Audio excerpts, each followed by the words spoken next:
tracks today. Yeah. I need them bands, run it up fast, stuffing them shits in the safe. Got me a spot out the way, nigga just trying to be safe. Leaving the house with the glizzy, nigga. Let's get to the sports talk. Third straight Heisman. Well, he has a shot. He plays at a big program. They're on television. He's going to put up extremely big numbers, which always helps, especially if you're playing at a big Power 5 school. But I believe it's still Tua's Heisman to lose. If you look at Tua, what he did, and what's going to hurt him is what hurt him last year. He didn't play a single snap in the fourth quarter.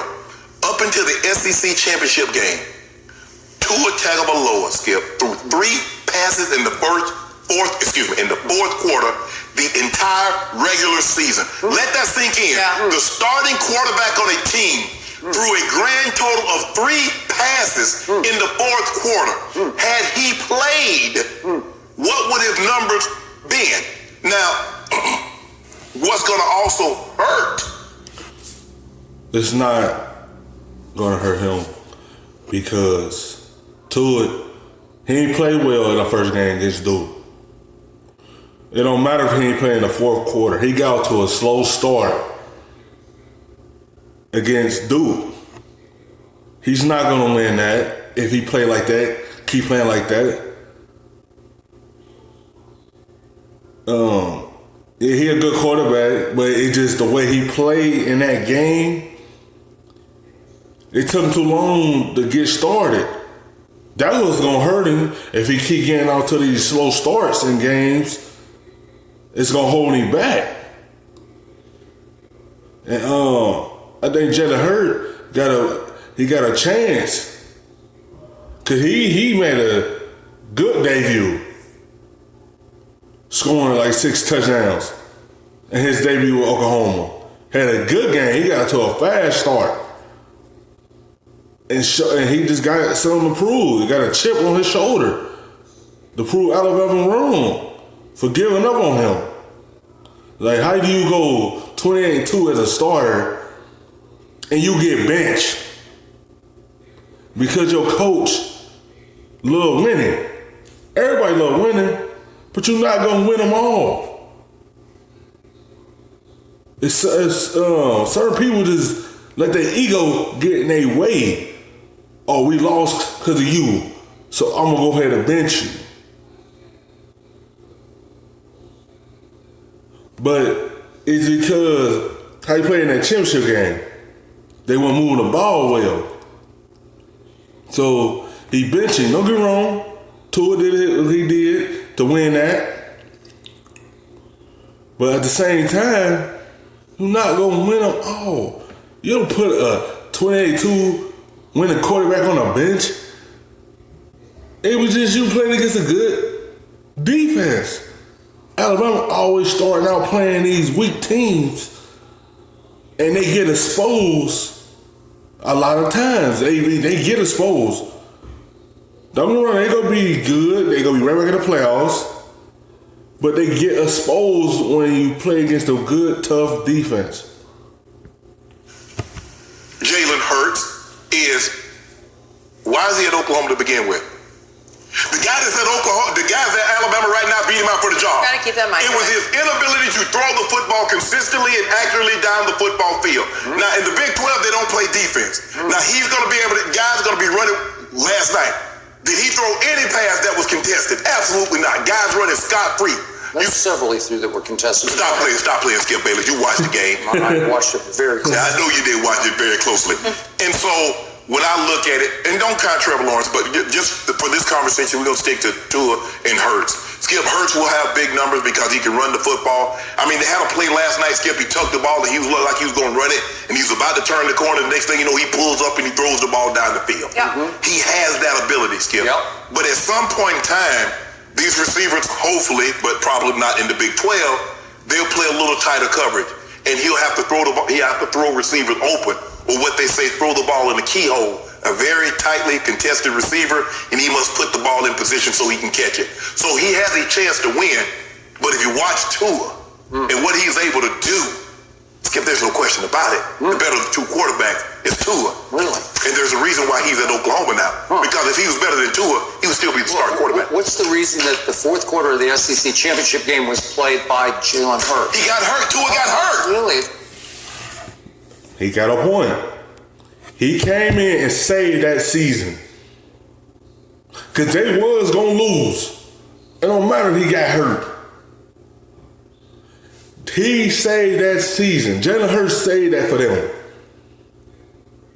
You can't take nothing away from him how he played last night. Tua got off to a slow start. But Jalen Hurts saved their season before he transferred to get him to that playoffs. If they want to get to that playoffs, we won't be saying nothing. You got to give it up to him. He saved their season that year. It looked like he was coming apart to me. Oh, so he didn't get hurt. So he didn't have surgery. Let me ask you a question. Did he have surgery the week after the SEC championship game? Who looked like the best quarterback in that game to you? What about the year before in the national championship game? Well, yeah, we could debate that. We can't debate. What can we debate? Well, Nick Saban made a tough call at halftime. He replaced a guy who had done nothing but win for him. Right? And guess what, Skip? He was playing terrible. You know that, and I know that. Well, I've seen a lot of quarterbacks play terrible for a half, and then the second half, they just take the game over. But we haven't seen him do that. Somebody has that stuck in his soul that he's at Oklahoma to get even with Nick Saban. That's what happened last night, Shannon Sharp. So, let's go back to Jenny's question. I have been sitting here since last January telling you that Jalen Hurts for the Oklahoma Sooners is going to win the Heisman Trophy for Lincoln Riley for the third straight year. An Oklahoma quarterback is going to win the Heisman. Because what happens when you take a Jalen Hurts, who I believe is a very underrated runner, because I didn't get to see that at Alabama. No, yes, you did. You saw that. By the way, we didn't hear this quote from his father. He said, Lincoln Riley, in that same interview we just heard, Lincoln Riley has unleashed my son. Woohoo! Those are big words. Has he? Unleashed my son. That means that Alabama did not utilize my son. You have a point. Alabama wants you to play that picture perfect football. Let him use his strengths. Trust me, Nick Saban ain't like him running. He fit Oklahoma's system because he could be free. Once he feel like he's free, he's gonna want to throw the football a lot more. Like he ran Alabama, he ran plenty of games, but Nick Saban ain't like that. He try to keep a chain on him. Instead of just letting him be free, how you mad at a quarterback who went 28-2 for you? If you lose, you lose. Come back next year and win it. But no, my ego let my quarterback leave and go to Oklahoma. I'm not about to sit behind somebody and I went 28-2. Of course I'm going to go somewhere else and start and have an opportunity and showcase what I could do and prove why I went 28-2. I don't know, I keep saying that over and over because he's a good quarterback. It don't matter if he's not a run. I mean, there's a lot of quarterbacks that run now. You can't take nothing away from me. He was throwing the football last night game. It don't matter if they was open. They were just worried about he was running. That's why the wide receiver was open. So it made it much easier on him. Correctly, they did not unleash him. I believe to this day he's an underrated thrower of the football, and that's given the fact that you and others we've had on the show have completely dismissed him as he cannot throw. I saw a kid last night who throws it plenty well enough to win a Heisman Trophy. That was a display. That was a tour de force. Skip, I didn't say he couldn't throw. I said he doesn't throw the ball consistently and accurately well enough. So I'm going to reiterate this. I told you that Lincoln Riley is a wizard coaching offense, calling plays and teaching quarterbacks because he took an undersized overachiever who had lost his job at Texas Tech. That guy's name was Baker Mayfield. Remember that? I do. And he helped turn him into a Heisman Trophy winner.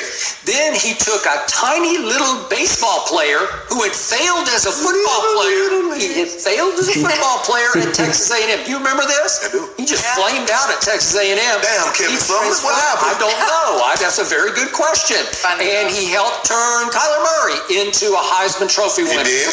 So what did I see last night, speaking of not playing in the fourth quarter? Do you realize that, wait a second, Jalen Hurts through only 3 quarters had nearly 500 total yards? He barely played in the fourth quarter. He put up small numbers. Why would Skip? The game was already out of hand. Why would he even play? Well, he played a couple of series. He played all but 2 series in the fourth quarter. He didn't complete another pass. So he also did not complete a pass in the fourth quarter. Like you say, Tua only completed 3. Well, he's off to the races here because he completed none. No, Skip. Let this sink in. I'm talking about over the course of 12, 13 games. We'll see what happens. He only threw 3 passes in the fourth quarter. Fortunately or unfortunately, my defense, and I am an Oklahoma Sooner fan, but my defense is a little bit better than last year, but not much. Not a whole lot, but a little bit better. That's the only thing. If Oklahoma get back in the playoff where they is, their defense still suspect. They still don't have a defense. Houston almost came back close to the game. They did come back. If they would have got that offside kick, it was going to be a ball game. You would have had to put Jalen Hurts back in. Their defense still ain't good. That's why they can't get to a championship game or win it all, because their defense is still not good. Houston was going up and down the field on them. Their defense is still a suspect. They have improved still. So they had to put all them points up. If they don't, you can't rely on that defense. Some moments. We got a new coordinator named Grinch, and Alex Grinch, and he's got him playing a little faster. They better be playing on Christmas. They better be playing on Christmas with a name like Grinch, because I didn't see anything that was stingy last night. They gave up what, 24 points? That's a bad team, Skip Bayless. This team will be playing in January, because this is a playoff team that and the same fate will befall them, Skip Bayless. We'll Skip, but here, let me tell you what he's really up against. The reason why, one of the main reasons, the biggest reason I believe Kyler Murray won is because you said that Baker Mayfield set all these records. Kyler Murray trumped it. Mm-hmm. So in order for Jalen Hurts to do that, he's going to have to trump it. Do you realize last night's total yardage was beyond anything Kyler did all last year, his Heisman year? Yeah. Kyler didn't do that. One time last year. His total yards were 478. That was his max. Baker had the record with 508 in 2015. And for an opener. That's for an opener. I'm talking about Kyler from wall to wall. But here's the thing, though, Skip. Jalen Hurts is going to have the same problem that every other running back came through after Terrell Davis. It's the system. Because you get Mike Anderson, you get Clinton Portis, you get all these other guys, Skip, do the exact same thing. So is it the running back or is it the system? Because everybody that plays in these systems, Skip, puts up huge numbers, but it goes unnoticed. Look at the guys at Texas Tech. Look at the guys at Kentucky that played under Hal Mumme and Mike Leach. This air raid system. Guys at Washington State. All these guys put up tremendous numbers, but you get a little added boost if you put up numbers at OU. Because you look at the guys at Texas Tech, Skip, from the Kingsbury to the Graham Harrells to the Pat Mahomes, and you look at the guys at Washington State, and you look at the guys at Kentucky that put up these. Skip, Jerry Lorenz, when he retired, left UK, rest his soul, he was like 3rd in passing in SEC history. He's still top 10, and he last played in 2003. What quarterback you know at 350 pounds can gonna have a record like that in passing? So it just goes to show you what they do. They spread the field. Look, your offense is your offense, and guys do a great job. But Who was the best running back on the field last night for the Oklahoma Sooners? And they got a bunch of good ones. They got Jalen Hurts. It was Jalen Hurts. But Skip, they led the nation. I think they led the nation or were top in yards per carry last year. So it wasn't like they were a fluke running the football to begin with. They still have a very good offensive line. So with that being said, Skip, look. Listen, Trey Sermon is really good, and Kennedy Brooks is really good, but that was the best running back on the field last night.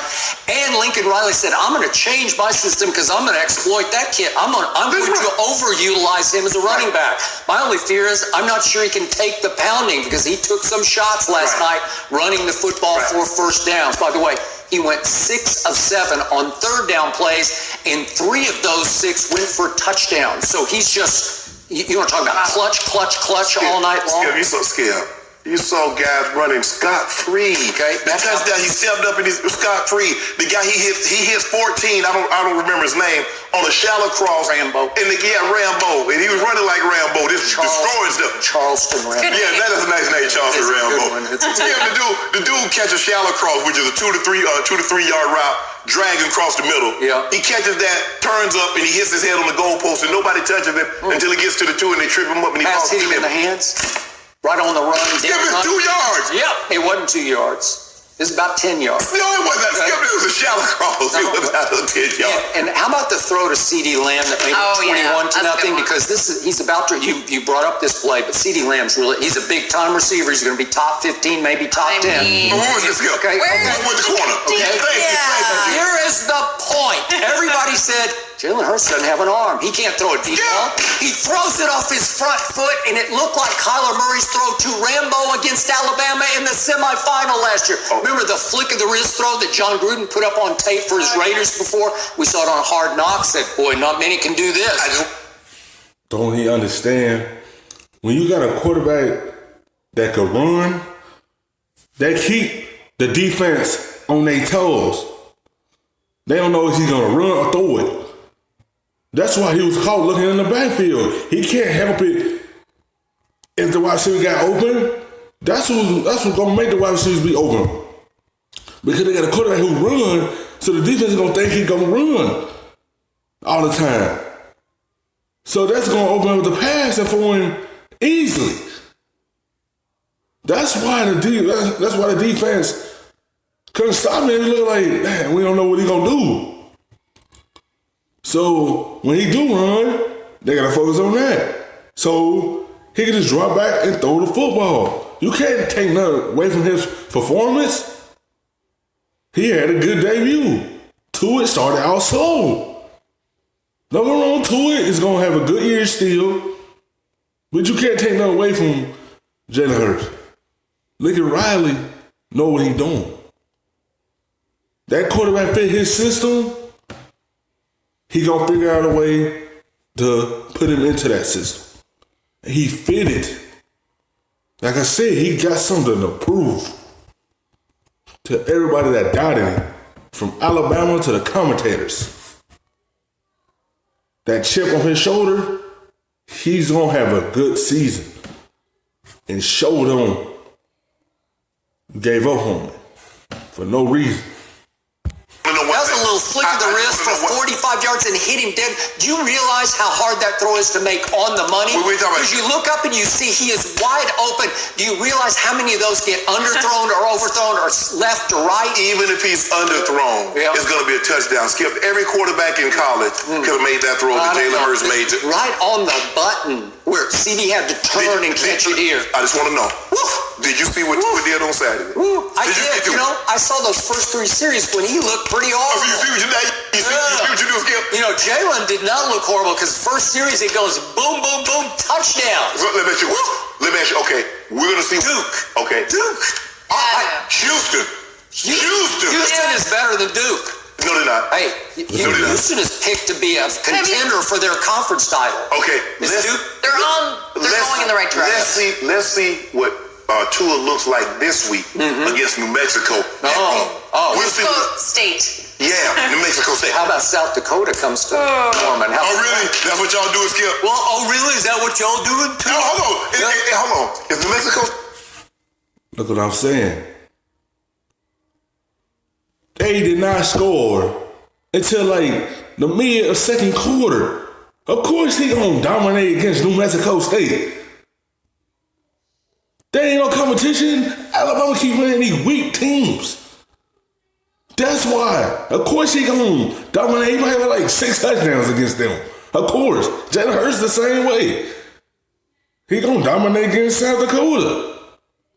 But Alabama, I don't play these weak teams. Of course they both gonna dominate them teams.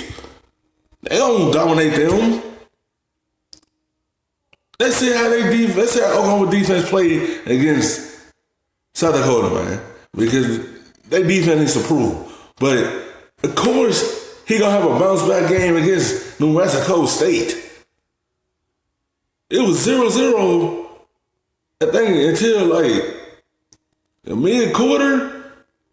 Because he did start out slow, sluggish, wasn't playing well, and nothing. Of course, he have a bounce back game this week. Look who he playing against. Mexico State and Jalen Hurts. He played against a good Houston team. Houston's not no scrubs. They're a good team. And of course he gonna dominate against South Dakota State. Taylor, is that a D1? They just lost 58-7 to Washington State. So I'm afraid that might not be a big challenge. So I got another point to make back to you because you've been throwing this in my face for about 6 months. What? Didn't Oklahoma have the top-rated offensive line in college football? Yes. Yeah, they did, and they lost 4 starters. So they have 4 new kids in the offensive line last night. Wasn't that a little harder? Degree of difficulty a lot higher for Jalen Hurts? Against Houston? Huh? Against Houston. Really? Houston will win 8 games. They'll go 8-4. Just watch. So how many games do you think Duke will win? Okay, I don't know. I don't really care, but you're missing the point of the offensive line. The offensive line had its struggles last night because Kennedy Brooks came in and like his first 5 carries, he went nowhere. Okay. Listen, he just gashes people. He finally got loose in the second half. Yeah. But the point is, remember,